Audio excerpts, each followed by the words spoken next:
এই আল্লাহর কাছে সবচেয়ে প্রিয় ব্যক্তি তোমাদের মধ্যে, সবচেয়ে প্রিয় ব্যক্তি মুসল্লি নয়, যদি সে মুসল্লি চরিত্রবান না হয়। হ্যাঁ, মুসল্লি চরিত্রবান হলে ঠিক আছে, কারণ সবগুলি গুণ আছে। ইসলাম তিনটি বিষয়ের নাম, ভালো করে শুনে রাখি। আবার আমার আলোচনা থেকে এক শ্রেণীর সুযোগ সন্ধানী যারা বেনামাজি, আকিদা মাজার পূজা, পীর পূজা, আর মনে করেন আমার আখলাক চরিত্র ভালো তো আমি খুবই ভালো মানুষ, না না না, মোটেই না। ইসলাম তিনটি বিষয়ের সমষ্টির নাম।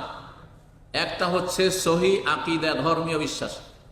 ধর্মীয় বিশ্বাসটা বিশুদ্ধ সহি শুদ্ধ হইতে হবে, কোরআন সুন্নাহ মোতাবেক হইতে হবে, আল্লাহ সম্পর্কে, রসুল সম্পর্কে ভ্রান্ত ধারণা যেন না থাকে। দ্বিতীয় হচ্ছে সুন্দর ইবাদত বা হুসনে ইবাদতে, আল্লাহুম্মা ইন্নী আলা যিকরিকা ওয়া শুকরিকা ওয়া হুসনে ইবাদত, সুন্দর করে কোয়ালিটি ইবাদতের ভালো হবে। নামাজ পড়বেন ধীর স্থির ভাবে, হ্যাঁ, এই 4G 5G নয়, বিদাতীদের এই তারাবি পড়ার মতো।